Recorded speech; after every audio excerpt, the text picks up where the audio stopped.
धन्यवाद गणेश जी। अब मैं मध्य प्रदेश के धन्यवाद। धार जिले के श्री मनोज पाटीदार जी को आमंत्रित करूंगा, जो पीएम किसान योजना के साथ ही डायरेक्ट मार्केटिंग करने के लाभार्थी हैं। श्री पाटीदार जी, नमस्ते। सादर प्रणाम प्रधानमंत्री जी। प्रणाम जी, बताइए मनोज जी। सर, मेरा नाम मनोज पाटीदार, पिता रामेश्वर जी पाटीदार, ग्राम चिकलिया, धार जिला, मध्य प्रदेश से मैं बात कर रहा हूं। सर, मेरे परिवार में हम 6 सदस्य हैं। मेरे माता पिता, मैं, मेरी पत्नी, मेरी एक बेटी और एक बेटा है। यहाँ सब आपसे रूबरू होने आए हैं सर यहाँ। अरे वाह। और मैंने कक्षा 10वीं तक पढ़ाई की है और बाकी की पढ़ाई मैंने परम पूजनीय पांडुरंग शास्त्री आठवले जी द्वारा निर्मित जो तत्व ज्ञान विद्यापीठ, उनका जो गुरुकुल है, बाकी की पढ़ाई मैंने वहां की है। तो कहाँ, अहमदाबाद वाले तत्व ज्ञान में पढ़ते थे कहीं और? जी सर, अहमदाबाद भी गया था और मुंबई भी 1 वर्ष के लिए गया था। अच्छा। और मेरे संयुक्त परिवार की सब होके 6 हेक्टेयर जमीन है, जिसमें मैं रबी में गेहूं, चना, मटर, लहसुन और प्याज की खेती करता हूं और खरीफ में सोयाबीन और मक्का की खेती करता हूं। सर, क्या अनुभव है बताइए, क्या लाभ हो रहा है? सरकार की किस योजना का लाभ रहे हैं आप? सर, मुझे किसान सम्मान निधि 5 बार की मिली है और 5 बार मिली और 10,000 टोटल रुपए मुझे प्राप्त हुए, जिसका मैंने अपनी दवाई, खाद, बीज जहां जैसी जरूरत लगी वहां वैसा मैंने उसका उपयोग कर लिया। ट्रैक्टर भाड़ा जरूरत पड़ी तो वहां भी दे दिया। मतलब मुझे उसका सही टाइम टू टाइम उसका पेमेंट आया और उसको मैंने अच्छा, इस साल जब से ये नए कृषि सुधार कानून आए हैं, उसके पहले जो फसल आपने बेची है, तो इससे आपके जीवन में पहले और आज की तुलना में क्या फर्क आया? कोई अंतर समझा सकते हैं आप? बिल्कुल बिल्कुल सर।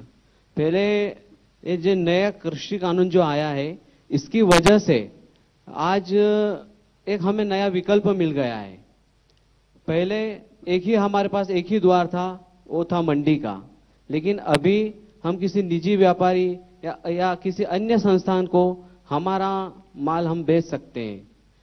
इस साल मैंने खरीफ की जो फसल है सोयाबीन, मैंने सोया चौपाल आईटीसी कंपनी को 41 रुपए क्विंटल से टोटल 85 क्विंटल सोयाबीन मैंने बेचा।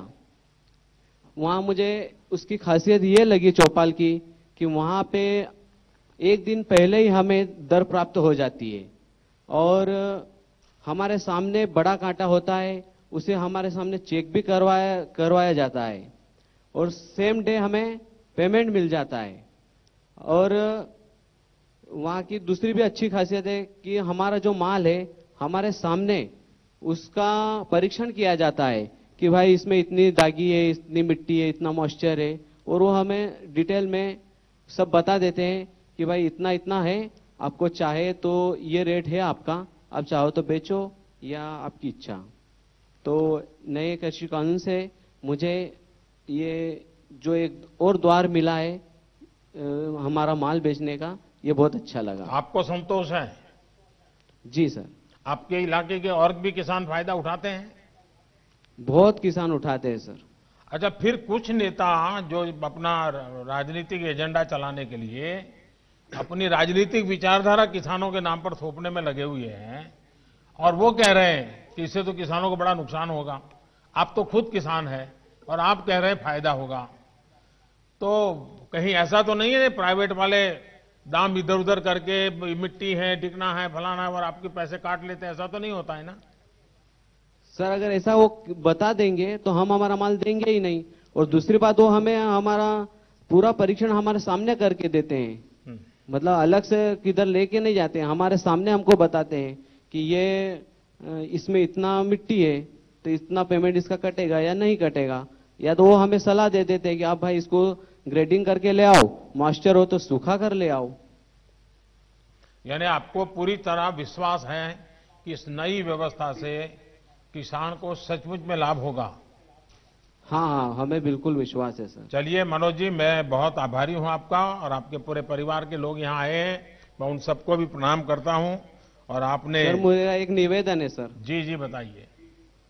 सर हम हमारे कृषि में हमें अभी जंगली जानवर हमें बहुत परेशान हो रहे हैं, हाँ जिनको हाँ घोड़ा रोज बोलते हैं। हाँ, ये बात सही है आपकी। तो हमारे किसान लोग बहुत परेशान हैं। हम्म।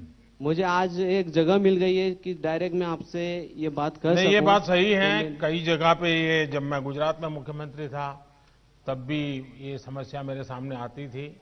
लेकिन इस देश में अभी जो ये किसान आंदोलन के नाम से बैठे हुए हैं, उन्हीं की विचारधारा के उस दूसरे लोग एनवायरमेंट के नाम पर आंदोलन चला करके अगर किसी किसान ने किसी पशु को मार दिया तो उसको जेल भिजवा देते हैं, यही लोग। यानी वो उधर एक आंदोलन चलाना, इधर दूसरा आंदोलन चलाना, क्योंकि उनकी राजनीतिक विचारधारा से करते हैं। और इसके कारण, लेकिन ये बात सही है कि इसका समाधान हम सबको मिलकर निकालना होगा।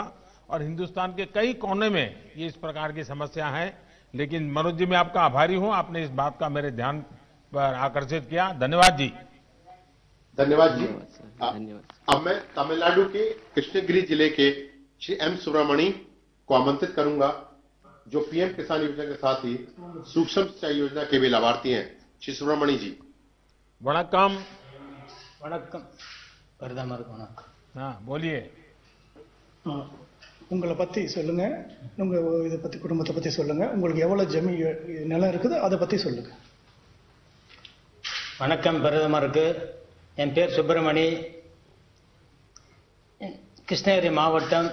என் குடும்பத்தில் 4 பேர் இருக்கிறோம். எங்களுக்கு 4 ஏக்கர் நிலம் இருக்குது. விவசாயம் செஞ்சுன்னு வர்றோம். தக்காளி 2 ஏக்கரை போட்டுருக்கோம். பட்டன் ரோஸ் 1 ஏக்கரை போட்டு இருக்கிறோம். मेरा नाम सुब्रमण्य है. मेरा परिवार में 4 सदस्य हैं. वो चारों सदस्य मिलकर हम खेती करते हैं. मेरा पत्नी, मैं और मेरा 2 लड़का हैं. और जो है वो मेरे पास 4 एकड़ जमीन है. उसमें से अभी जो टमाटर और जो गुलाब के फूल का पौधा जो मैं बताऊं. आप इतना बढ़िया हिंदी कैसे बोलते हैं? साहब मैं भोजपुरी सैनिक हूं साहब. अच्छा, फौज में थे? फौज में था साहब. अच्छा।